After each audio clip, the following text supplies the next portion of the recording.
Okay, so for week 2 lesson, we're gonna keep going from our last set of notes from this past week, and we're still gonna be multiplying, except the only difference is we're gonna be multiplying two binomials, whereas in the last notes we were multiplying one term, so a monomial by a polynomial. Okay, so we only had one thing outside of a set of parentheses, and we took that one thing and we multiplied it by everything inside those parentheses. So this time, we're going to use the FOIL method. So those of you that have had the algebra classes where you have FOILed, this is going to be familiar to you, but if you haven't had those algebra classes yet, this is going to be new. But the FOIL is going to stand for what we're going to do when you have two sets of parentheses, okay? Two sets of parentheses, each with two terms that you have to multiply together. So on your notes, remember that you're writing these down on your own paper, and then I will post pictures of the homework problems. So when you're done taking these notes, what you should be sending to me or turning into the Google Classroom assignment is your notes and your homework answers.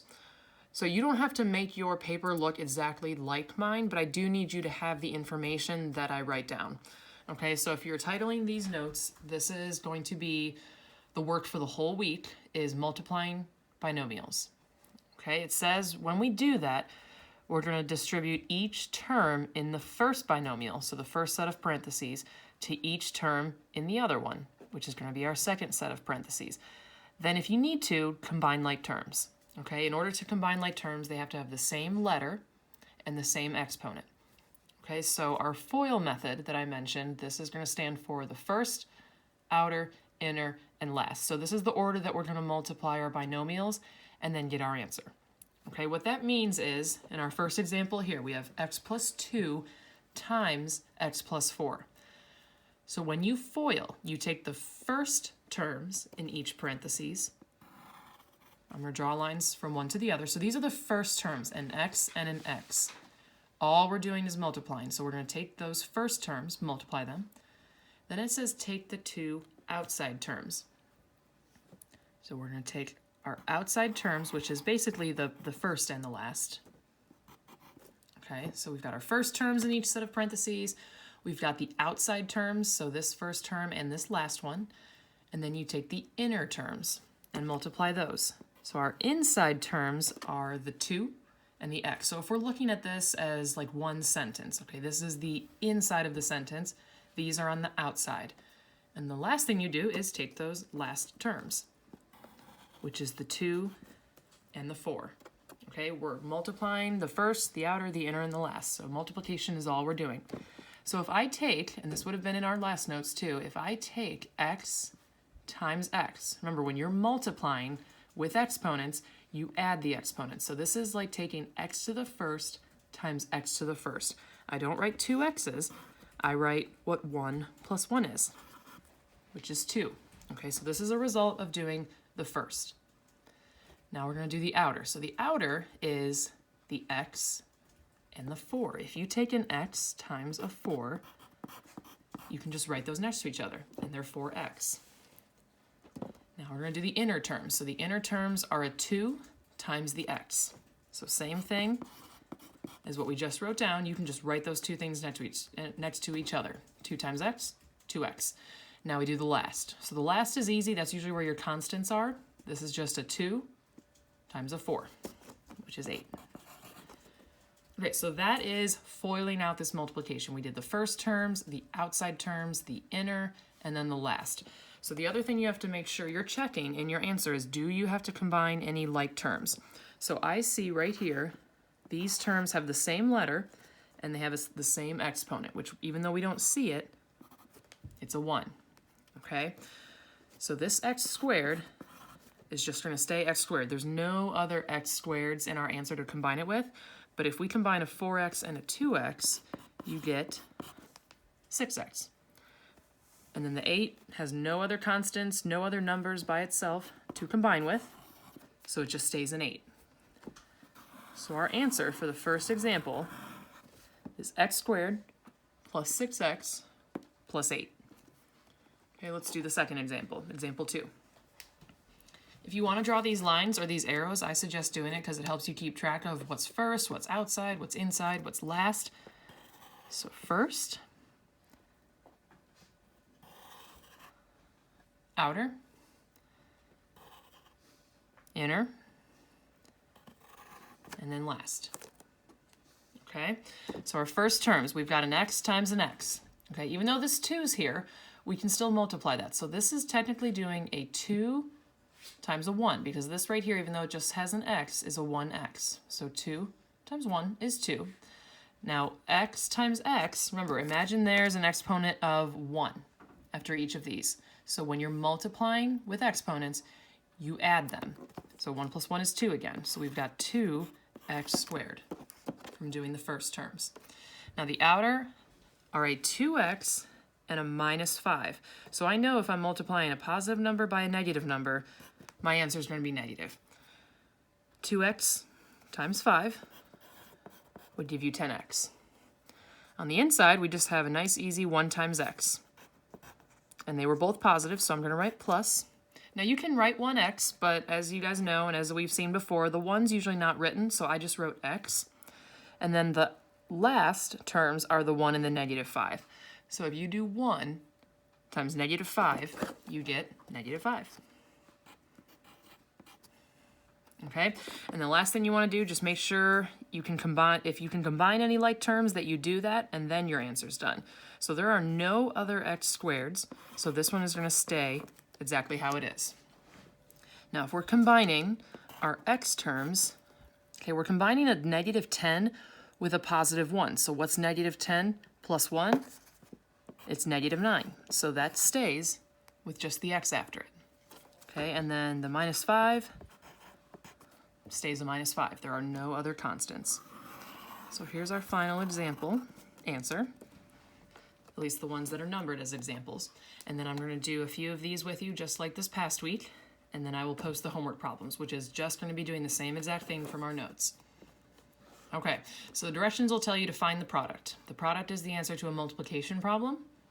And then make sure your answers are in standard form. So our first two already were, but what standard form is remember, you want to have the letters in alphabetical order, if there are different letters for your variables, and then you want to have the highest exponent first. So these examples were basically already set up that way because the x squared, or the 2x squared, ended up being first, and we only had x's to deal with, okay?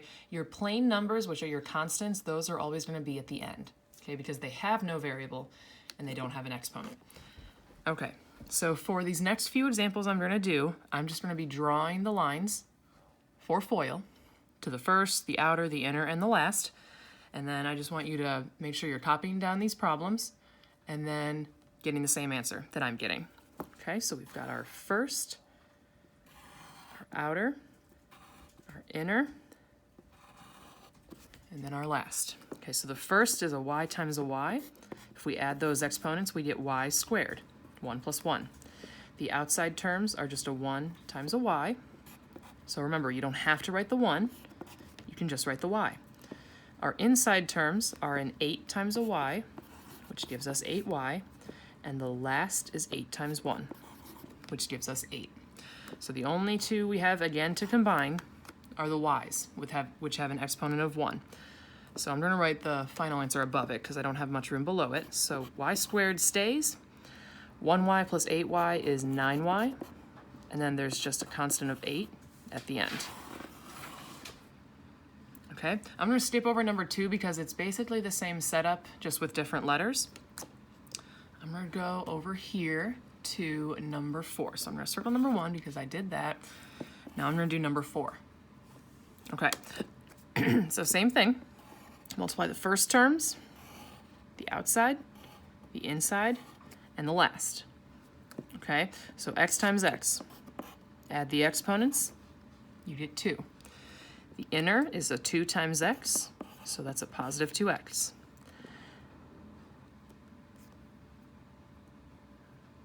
Okay, the outside, I must have skipped over the outside. I went from first to inner, but anyways, our outside terms, here is an x times a negative 2. So we get minus 2x. Sorry about that. And then our last terms are 2 times negative 2, which is negative 4.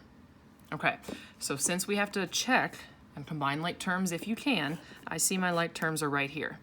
Now if you're adding a 2 to a -2, you get 0. So technically those cancel out, and all you're left with is the x squared and the -4. Okay, so this is why we have to double check, make sure we're combining like terms, because our x terms with just an exponent of 1, those canceled out. Okay, now I'm going to skip down here to number 7. So I'm going to move my paper up on the camera. Okay, and I'm going to do number 7. Okay, same thing. First, outer, inner, last. So first terms, outside terms, inside terms, and the last. So when I multiply the first terms, it's a 3y times a 3y. So if they have numbers in front of the letters, you want to go ahead and multiply those. So 3 times 3 gives you 9, but then when we're multiplying with exponents, you add them. So that's y to the first and y to the first. When you add 1 to 1, you get 2. So this is a result of multiplying the first terms. Now the outside is 3y times 2, which gives us 6y. Our inside terms are 3y times 1, so that's 3y. And then your last terms are 2 times 1, which is a positive 2. So again, we're combining our like terms, which is just the y's, and we get a final answer of 9y squared plus 9y plus 2. Okay. And then I'm going to go down here, right below number 7, and do number 9. So I'm going to circle that one that we're doing. So make sure you copy down the original problem, not just what we did as a final answer.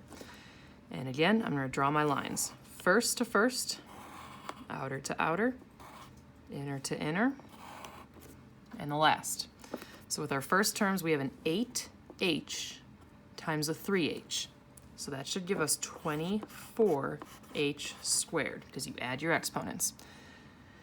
Now the outer, we have an 8h times a -1. Don't forget about your signs that are in front of the number. So positive 8 times -1 gives you a negative answer. So -8h. And the inner, we've got a -3 times a positive 3. So that's minus 9h. And our last terms are a negative times a negative. So we've got -3 times -1. Oops, which is positive. So when you have a negative times a negative, your answer should be positive.